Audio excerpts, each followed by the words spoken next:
Welcome students. तो जैसा कि आपको पता है कि हम कर रहे हैं class 9 for TGT exam CTET and HTET के लिए। तो आज है चैप्टर 10 जो कि है फिजिक्स का। 9 चैप्टर हमारे कंप्लीट हो चुके हैं। अगर किसी को नोट्स की पीडीएफ चाहिए तो वो इस व्हाट्सएप नंबर पर मैसेज कर सकता है। ठीक है बच्चों। तो देखो फिजिक्स का मैंने बताया न्यूमेरिकल पोर्शन में ज़्यादा नहीं करवा पाऊँगी और थ्योरेटिकल पोर्शन करवाने की कोशिश करूँगी। तो चलो एक्सप्लेन करते हैं डेफिनेशंस को जितना एक्सप्लेन किया जा सकता है। फर्स्ट है ग्रेविटेशन। ग्रेविटेशन क्या होता है? ग्रेविटेशन एक फोर्स है जो कि दो ऑब्जेक्ट्स के बीच में होगा, जिससे वो दोनों ऑब्जेक्ट्स एक दूसरे की तरफ अट्रैक्ट होंगे। मतलब एक अट्रैक्टिव फोर्स है ये, a force between the two objects. ठीक है, उसको बोलेंगे फोर्स ऑफ ग्रेविटेशन। और ये किस टाइप का फोर्स होता है बच्चों? एक वीक फोर्स है। यहाँ से क्वेश्चन आ सकता है कि ग्रेविटेशन कैसा फोर्स है या फिर वीक फोर्स, इनमें से कौन सा है। 4 ऑप्शन आपको दे देंगे। उसके बाद आया centripetal force and centrifugal force. ठीक है, इसमें बच्चे बहुत कंफ्यूज होते हैं कि सेंट्रीपिटल फोर्स क्या है और सेंट्रीफ्यूगल फोर्स क्या है। सेंट्रीपिटल फोर्स क्या होता है? एक ग्लू के जैसे होता है और जो चीज़ें होती हैं इसमें वो सर्कल में होती हैं, मूव करती हैं। देखो सर्कल में दोनों में मूव करती हैं। तो डिफरेंस क्या है? डिफरेंस ये है कि सेंट्रीपिटल फोर्स जो है वो चीज़ों को अपने तरफ, सेंटर की तरफ अट्रैक्ट करता है। सेंटर का मतलब तो हो गया सेंटर, सेंट्रीपिटल का मतलब हो गया सीकिंग, मतलब अपनी तरफ। तो जैसे ये है, ऐसे चीज़ें घूम रही है तो इनको अट्रैक्ट किस साइड होगा? अंदर की साइड। ठीक है, अंदर की साइड होगा। The force pull things toward the centre to keep them in a circular path. Circular path में रखने के लिए जो ऑब्जेक्ट है उसको सेंटर की तरफ खींच के रखेगा। उसके बाद आया सेंट्रीफ्यूगल। फ्यूगल में क्या होगा बेटा? देखो हो तो ये भी सर्कल में ही, लेकिन इसमें जो अट्रैक्शन है वो बाहर की तरफ होगा फोर्स का। मतलब ये चीज़ों को बाहर की तरफ फेंकेगा।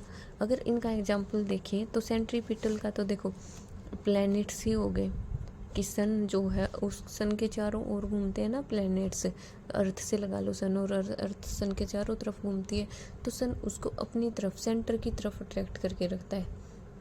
और सेंट्रीफ्यूगल फोर्स में आप लगा लो एग्जांपल वॉशिंग मशीन का। वॉशिंग मशीन में है, अगर आप खुद सोचो, अगर वॉशिंग मशीन में पूरा एक ऐसे एरिया ना बना हो और डायरेक्ट हम रख दें तो कपड़े बाहर की तरफ जाएंगे कि नहीं जाएंगे? तो उसमें फोर्स बाहर की तरफ लगेगा। अब planet resolve around the sun due to gravitational force. जो ग्रेविटेशनल फोर्स होता है, देखो दो चीज़ों के बीच में जो फोर्स होगा वो होगा ग्रेविटेशनल। सन और अर्थ के बीच में जो फोर्स काम करता है वो है ग्रेविटेशनल। और ग्रेविटेशनल फोर्स में भी सेंट्रीपिटल फोर्स था कि वो अंदर की साइड खींच के रखे। जो मून है, ये टाइम दे रखा है कि मून अर्थ के अराउंड कितने दिन में एक चक्कर लगाता है? 27 दिन में। और अर्थ सन के अराउंड 365 डेज में। उसके बाद आया यूनिवर्सल लॉ ऑफ ग्रेविटेशन। जो ग्रेविटेशन उसका यूनिवर्सल लॉ क्या है? इसमें मेन क्या है? ये फॉर्मूला है, इसको याद कर लो। यहाँ से न्यूमेरिकल्स भी आ जाते हैं। एफ जी मतलब gravitational force is equal to G, मतलब जो ये जी है ये है ग्रेविटेशनल कांस्टेंट। m1 m2 मतलब जो भी दो ऑब्जेक्ट होंगे उनका मास, और बाय आर मतलब उनकी डिस्टेंस। ठीक है, तो ग्रेविटेशनल फोर्स का यूनिवर्सल लॉ क्या है कि जो फोर्स ऑफ ग्रेविटेशन है वो डायरेक्टली प्रोपोर्शनल है मास, दोनों जो प्रोडक्ट हैं, जो ऑब्जेक्ट हैं उनके मास का, और इन्वर्सली प्रोपोर्शनल है जो उनके बीच में डिस्टेंस है उसको। ठीक है, और जो ये जी है ये देखो हम किसी भी डायरेक्टली इनडायरेक्टली क्या बोलते हैं? इस साइन से डिनोट करते हैं। इसको हटाने के लिए हमें एक कांस्टेंट लगाना होता है। ठीक है, वो हर फॉर्मूले में डिफरेंट ही मिलेगा। तो इसमें हमने लिया है जी, कैपिटल जी, जो कि क्या है? Gravitational constant. और इसकी वैल्यू क्या है ये आप याद रखना, ये डायरेक्टली भी पूछ ली जाती है कि जी की वैल्यू क्या है। 6.673 multiply 10 raise to power -11 newton metre square per KG square. ठीक है, तो क्या है ग्रेविटेशनल कांस्टेंट की वैल्यू? 6.673 मल्टीप्लाई 10 की power -11 newton metre square per KG square. और अर्थ का मास कितना है? 6 मल्टीप्लाई 10 की पावर 24 kg। अर्थ का कितना मास है? 6 मल्टीप्लाई 10 रेज टू पावर 24। ये ग्रेविटेशनल कांस्टेंट को यूनिवर्सल कांस्टेंट भी बोला जाता है। अब ये एक एग्जांपल दे रखा है न्यूमेरिकल का मास, ये सिंपल न्यूमेरिकल है। मास ए मास बी मतलब m1 m2 दे दिया। जी की वैल्यू हमें पता है इतनी है, और यहाँ पे 7 4 इसलिए ली है क्योंकि 7 3 के बाद काफ़ी डिजिट्स और हैं, तो 3 को हम 4 लिख देते हैं, ये आपको नॉर्मली पता भी होगा। बाय इनका डिस्टेंस दे रखा है 2 मीटर, तो 2 का क्या है यहाँ पे स्क्वायर, आर का स्क्वायर है, तो ये इनका आ जाएगा आंसर। उसके बाद आया फ्री फॉल। फ्री फॉल क्या होता है? फ्री फॉल का हम क्या बोलते हैं? ग्रेविटी।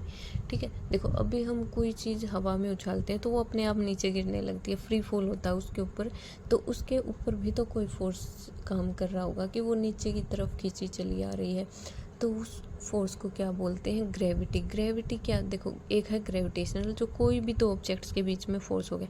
ग्रेविटी क्या है? कोई भी एक ऑब्जेक्ट और दूसरा ऑब्जेक्ट हमेशा अर्थ होगी, अर्थ जो फोर्स लगाएगी उसको हम ग्रेविटी बोलेंगे। ठीक है, force of gravitational attraction exerted by earth, earth के द्वारा जो ग्रेविटेशनल फोर्स लगाया जाता है उसको हम फोर्स ऑफ ग्रेविटी बोलते हैं। इसका फॉर्मूला क्या है? सेम वही है जो ग्रेविटेशनल का था, F = G मास M, दोनों का, दो ऑब्जेक्ट का मास था उसमें m1 m2, इसमें कैपिटल M और स्मॉल m है। जो कैपिटल M है वो मास ऑफ अर्थ के लिए है, जो हमने पीछे भी बताया था, मास ऑफ अर्थ कितना है? 6 × 10⁻24 kg। ठीक है, और ग्रेविटेशनल कांस्टेंट हमें पता है 6 × 6.74 × 10⁻⁻11। ठीक है, और ये मास ऑफ सेकंड ऑब्जेक्ट आ जाएगा, उनके बीच का रेडियस आ जाएगा, और इसमें डायरेक्शन चेंज नहीं होगी, नॉर्मल सी बात है, आएगा तो अर्थ की ही side. Velocity change and acceleration produce, velocity change हो सकती है। उसके बाद क्या है, जो ग्रेविटी है उसको हम स्मॉल g से डिनोट करते हैं। ऑल्सो अकॉर्डिंग टू ग्रेविटी, मतलब जो कि स्मॉल g है, acceleration produce in A freely falling, acceleration produce होगी फ्री फॉलिंग में।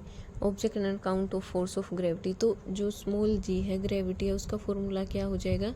Gm/r2, मतलब जो ये मास ऑफ अर्थ है और जो ये g ग्रेविटेशनल फोर्स है और जो r है जो डिस्टेंस है वो, और g की वैल्यू, ग्रेविटी की वैल्यू क्या होगी? 9.8 मीटर पर स्क्वायर। कई क्वेश्चन में इसकी अप्रोक्स वैल्यू भी ली जाती है जो कि 10 है, वो उसमें आपको न्यूमेरिकल में लिखा मिला होगा कि आपको 9.8 लेनी है कि 10, और जो ग्रेविटी की वैल्यू है वो पोल्स पे ज़्यादा होगी एज कंपेरिजन टू इक्वेटर्स। उसके बाद आया 3 इक्वेशन ऑफ मोशन, जो हमने मोशन में पढ़ी थी, वो यहाँ पे भी यूज होंगी ग्रेविटी में। और ग्रेविटी में जो ये a है ना, एक्सेलरेशन, ये हम ग्रेविटी लेंगे, g की इक्वल लेंगे, और इसकी वैल्यू ये। अगर यहाँ से भी क्वेश्चन आते हैं तो उनमें आपको जितना, जहाँ भी a है एक्सेलरेशन है, वहाँ पे हमें g ले लेना है, और g की वैल्यू हमारे पास ऑलरेडी है।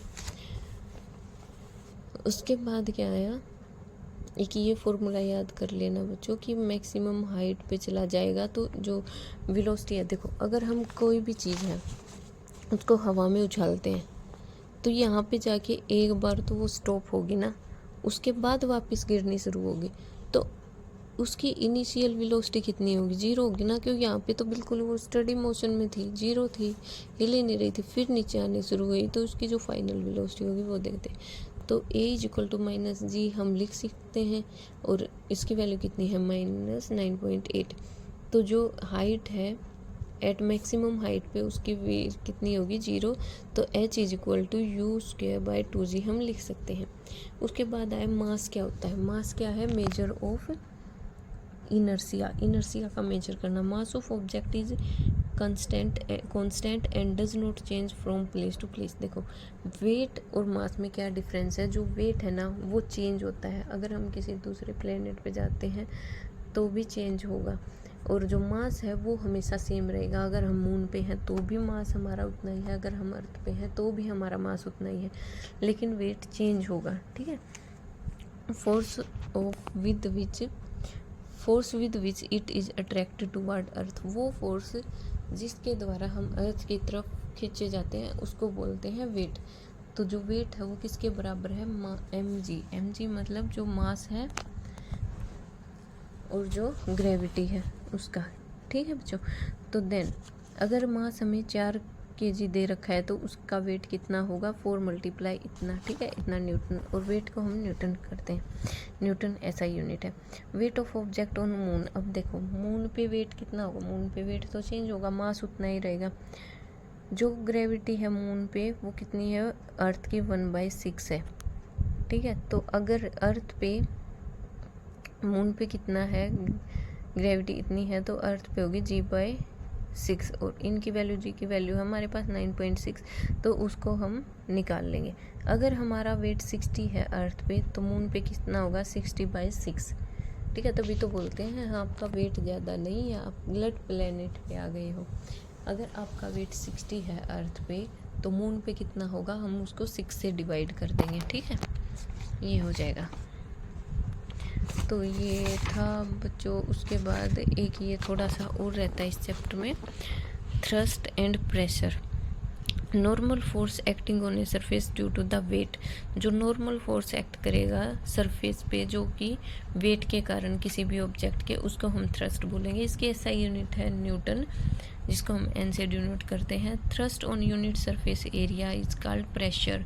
जो किसी भी एक सरफेस एरिया पे, मतलब इतने सरफेस एरिया पे कितना वेट है, कितना थ्रस्ट है, उसको हम क्या बोल देंगे, प्रेशर। प्रेशर क्या हो जाएगा, F/A, मतलब फोर्स बाय एरिया। कितना फोर्स है उस एरिया पे, फोर्स बाय एरिया। तो इससे क्या पता चलता है कि प्रेशर जो है वो डायरेक्टली प्रोपोर्शनल है फोर्स पे।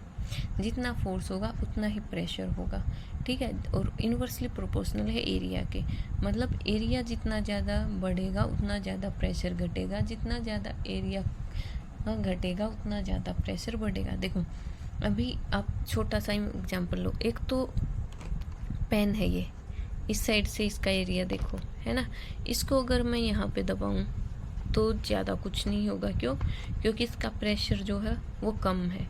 लेकिन इस साइड देखो, इस साइड एरिया क्या है, पॉइंटेड है, कम है एरिया। अगर मैं इस साइड से दबाऊंगी तो इसमें होल हो जाएगा। क्यों? एरिया कम है तो प्रेशर ज़्यादा है। ठीक है, उसके बाद क्या है, देखो यहाँ पे लिख भी रखा है, इन्वर्सली प्रोपोर्शनल हो गया ना। अब फ्लूइड्स में प्रेशर बता रखा है, all liquid and gases are fluid.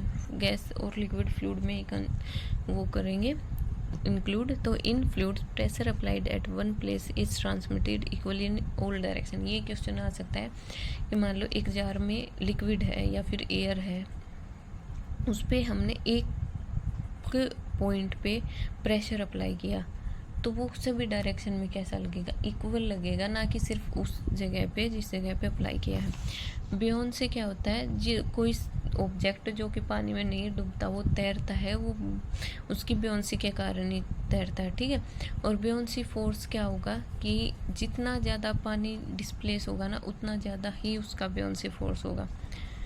उसके बाद एक छोटा सा प्रिंसिपल है, आर्किमिड्स प्रिंसिपल। इसमें क्या बताया है कि जो बियॉन्ड फोर्स है वो इक्वल होगा वेट ऑफ डिस्प्लेस्ड वाटर के। अगर ये पूछ सकते हैं कि बियॉन्ड फोर्स इक्वल होगा वेट ऑफ डिस्प्लेस्ड वाटर के, ये किस प्रिंसिपल के अकॉर्डिंग है। ठीक है, उसके बाद आया रिलेटिव डेंसिटी। रिलेटिव डेंसिटी की ऐसा यूनिट क्या है, kg/m² और g/cm³। Mass by unit volume, तो ये इनका दे रखा है। रिलेटिव डेंसिटी को हम कैसे निकाल सकते हैं, density of given substance by density of H2। Density of H2 कितनी होती है, 997 kg। ठीक है, अब अगर हमें रिलेटिव डेंसिटी निकालनी होगी तो density of given substance by density of H2। ठीक है बच्चों, तो ये था आपका ग्रेविटेशन का चैप्टर। कल हम करेंगे जो कि शायद वर्क एंड फोर्स का है चैप्टर, वो वाला। थैंक यू बच्चे, सपोर्ट करना, सब्सक्राइब करना चैनल को। बाय।